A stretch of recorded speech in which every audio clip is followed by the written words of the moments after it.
Jai Shri Ram. I've been reading the Adhyatma Ramayana recently, and it got me thinking about Sri Ram, the Bhakti movement, and Advaita Vedanta, and all of these different kinds of topics. So I thought that I'd make a video talking about it. So if you're not already familiar with what this text is, the Adhyatma Ramayan, it's a telling of the Ramayan story that presents Sri Ram as being Brahman or Paramatman, the supreme reality according to Advaita Vedanta.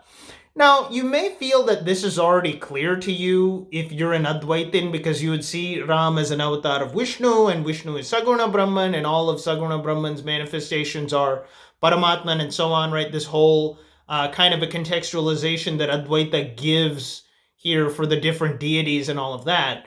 But that, of course, comes from studying Advaita and reading the Ramayana story and interpreting it through that Advaitin lens.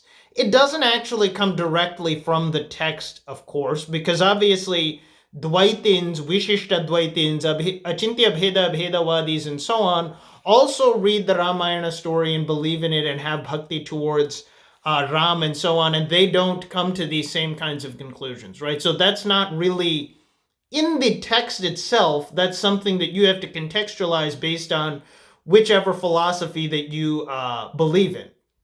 And that's the big difference between the Valmiki Ramayana and the Adhyatma Ramayan, wherein the Adhyatma Ramayan takes these Advaitin ideas and they very clearly spell them out in the entire story. I mean, you have characters like Vishwamitra, Janaka, and others telling Ram, oh, you are Paramatman, you are the Antaryami, and so on, basically saying you to Ram as he's meeting them and talking to them in person that you are the the ultimate reality and so on and so forth. So instead of just giving you a story and then making you interpret it according to whichever darshana that you follow or whichever sampradaya that you're a part of, the Adhyatma Ramayana very clearly interjects and layers on the Advaitin ideas here. And what's also interesting is that you do have other versions of the Ramayana that come up during the Bhakti movement all over India. You, of course, have the Ramcharitmanas by Tulsidas in Awadhi. You have the Ramavataram by Kamban in Tamil, often called the Kamba Ramayanam.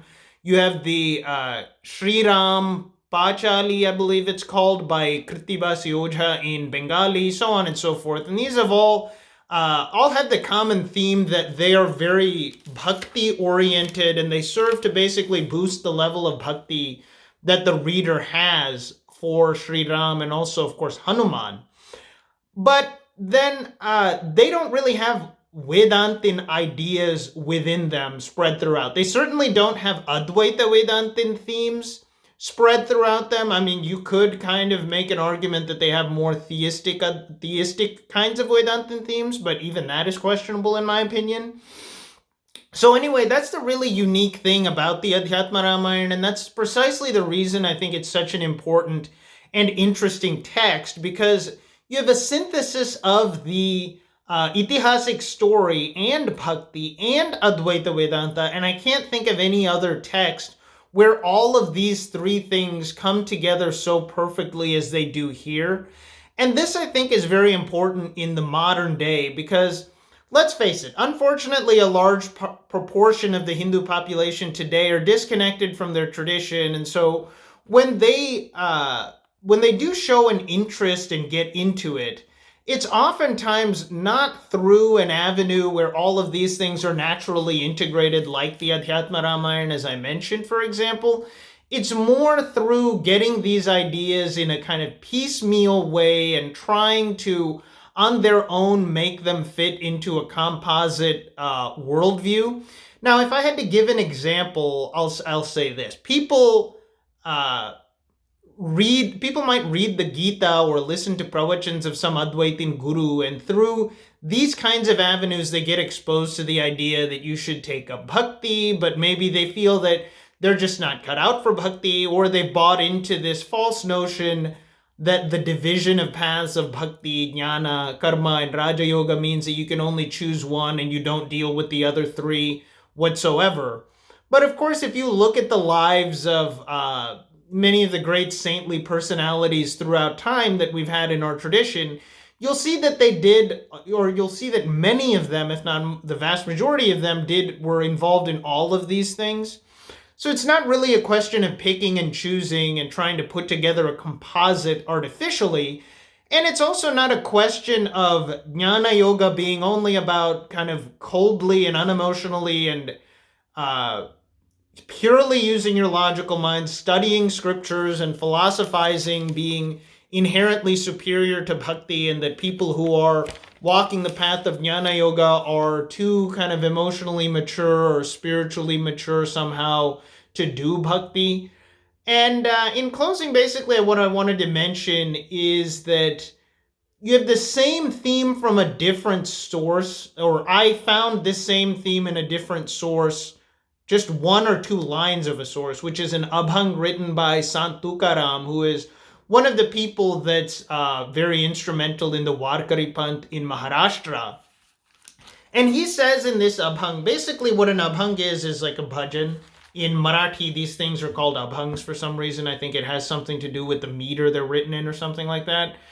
But anyway, most of these are just kind of songs of praising the deity, the different attributes and so on. If you listen to bhajans, especially bhajans in different languages, that kind of a thing becomes clear. But he also has one where he said, and this is a translation into English of Marathi that I read, where he says that the different deities that people worship, like Vithala, he's a bhakt of Vithala, these are things created by the mind. So when we worship a deity, it's the mind worshiping the mind, and then he says why this is beneficial.